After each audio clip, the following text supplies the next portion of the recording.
നമ്മളൊരു ദിവസത്തിൽ പല കാര്യങ്ങൾ ചെയ്യുന്നു, പല ജോലികൾ ചെയ്യുന്നു.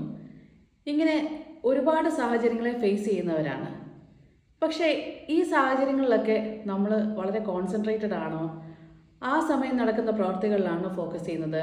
അതോ ഒരുപാട് നാളുകൾക്ക് മുമ്പ് നമ്മുടെ ജീവിതത്തിൽ നടന്ന പ്രശ്നങ്ങളോ നമ്മളെ ഒരാൾ കളിയാക്കിയതിനെ പറ്റിയൊക്കെ ആലോചിച്ച് ആ ഒരു മൊമെൻറ്റിൽ നമ്മൾ നമ്മൾ നമ്മുടെ ചിന്തകൾ പ്രസൻ്റ് അല്ല, വേറെ ഏതോ സമയത്ത് നടന്ന ചിന്തകളാണോ നമ്മളെ ബാധിക്കുന്നത്? ഇത് മൈൻഡ്ഫുൾനെസ് എന്ന് പറഞ്ഞ ഒരു കാര്യത്തിൻ്റെ കുറവ് കൊണ്ടാണ് സംഭവിക്കുന്നത്.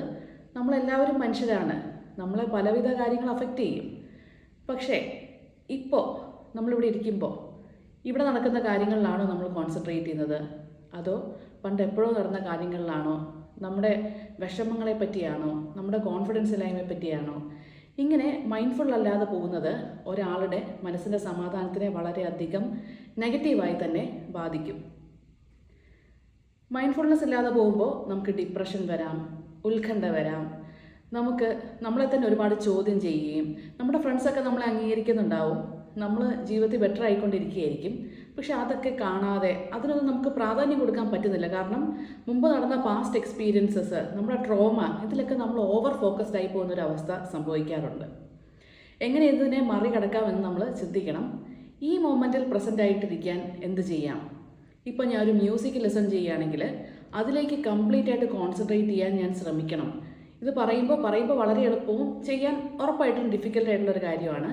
പക്ഷേ വളരെ പ്രാക്ടീസിലൂടെ നമുക്ക് സാവധാനം ഉണ്ടാക്കിയെടുക്കാൻ പറ്റുന്നൊരു സ്കില്ലാണ് മൈൻഡ്ഫുൾനെസ് എന്ന് പറയുന്നത്. ഞാൻ ഭക്ഷണം കഴിക്കുമ്പോൾ ആ ഭക്ഷണത്തിൻ്റെ ടേസ്റ്റിലേക്ക് കംപ്ലീറ്റ് ആയിട്ട് കോൺസെൻട്രേറ്റ് ചെയ്യാൻ ശ്രമിക്കുന്ന അവസ്ഥ. ആദ്യം ചിലപ്പോൾ 1% പറ്റുള്ളൂ. അതാണെങ്കിൽ സാരമില്ല, 1% നിന്നും പതുക്കെ ഓരോ ദിവസവും ചെറിയ ചെറിയ ഇമ്പ്രൂവ്മെൻറ്റ്സ് ഉണ്ടാക്കിയെടുക്കാൻ ശ്രമിക്കാം. ഫ്രണ്ട്സിനോട് സംസാരിക്കുമ്പോൾ അവർ പറയുന്ന കാര്യത്തിലേക്ക് കംപ്ലീറ്റ് ആയിട്ട് ഫോക്കസ് ചെയ്യാൻ നോക്കാം. പലരും പറയാറുണ്ട്, ഞാൻ ഒറ്റയ്ക്കൊന്നും ഇരിക്കാറില്ല, ഫ്രണ്ട്സിൻ്റെ കൂടെയാണ് എപ്പോഴും ഇരിക്കുന്നത്, അവരോട് സംസാരിച്ചുകൊണ്ടിരിക്കുക. പക്ഷേ അപ്പോഴും അവർ പറയുന്നൊന്നും എനിക്ക് കോൺസെൻട്രേറ്റ് ചെയ്യാൻ പറ്റുന്നില്ല.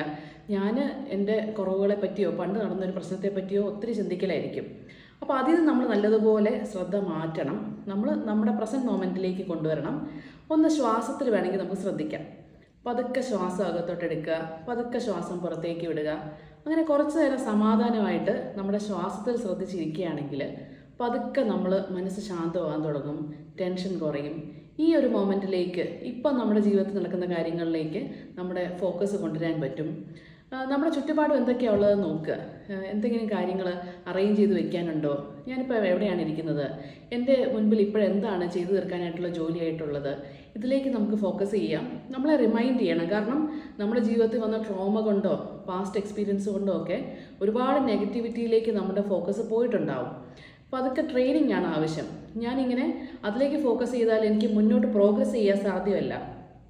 എൻ്റെ കുറവുകളെ അംഗീകരിച്ചുകൊണ്ട് ഞാൻ പതുക്കെ എന്നെ സ്നേഹിക്കാനും എന്നെ മോട്ടിവേറ്റ് ചെയ്യാനും തുടങ്ങിയാൽ മാത്രമേ എനിക്ക് ഇമ്പ്രൂവ്മെൻ്റ് ഉണ്ടാവുകയുള്ളൂ എന്നുള്ള രീതിയിൽ നമ്മൾ മനസ്സിലാക്കി പതുക്കെ വളരെ സ്നേഹത്തോടെയും കരുണയോടുകൂടിയും നമ്മളോട് തന്നെ നമ്മൾ സംസാരിച്ച് തുടങ്ങണം. മറ്റുള്ളവരോട് കരുണ കാണിക്കുക എന്ന് പറഞ്ഞാൽ നമ്മൾ ട്രെയിൻഡാണ്, അല്ലെങ്കിൽ എപ്പോഴും നമുക്കൊരു ഉപദേശം കിട്ടുന്ന കാര്യമാണ് മറ്റുള്ളവരോട് കരുണ കാണിക്കുകയോ അവരെ സ്നേഹിക്കുകയോ സഹായിക്കുകയോ എന്നൊക്കെ ഉള്ളത്. നമ്മളത് ഡെഫിനറ്റ്ലി ചെയ്യേണ്ടതാണ്. പക്ഷേ ഇത് നമ്മുടെ കാര്യത്തിലും ഒരു സ്വയം കരുണ, സ്വയം സ്നേഹം എന്ന് പറയുന്ന കാര്യത്തിലും നമ്മളിത് പലപ്പോഴും പ്രാക്ടീസ് ചെയ്യാതെ പോകുന്ന ഒരവസ്ഥയുണ്ട്. ഈ ആൻസൈറ്റി, ഡിപ്രഷൻ പോലുള്ള അവസ്ഥകളുള്ളവരിലൊക്കെ ഇതിൻ്റെ കുറവ് വളരെയധികം കാണാറുണ്ട്. ഇതും പറയുന്നത് അത്ര എളുപ്പമല്ല ചെയ്തെടുക്കാൻ. പക്ഷേ പ്രാക്ടീസിലൂടെ നമ്മളെയും സ്വയം മോട്ടിവേറ്റ് ചെയ്യാനും ഈ മൊമെൻറ്റിലെ കാര്യങ്ങളിലേക്ക് ശ്രദ്ധിക്കാനും സമാധാനം ക്രിയേറ്റ് ചെയ്യാനും നമുക്ക് ശ്രമിക്കാം.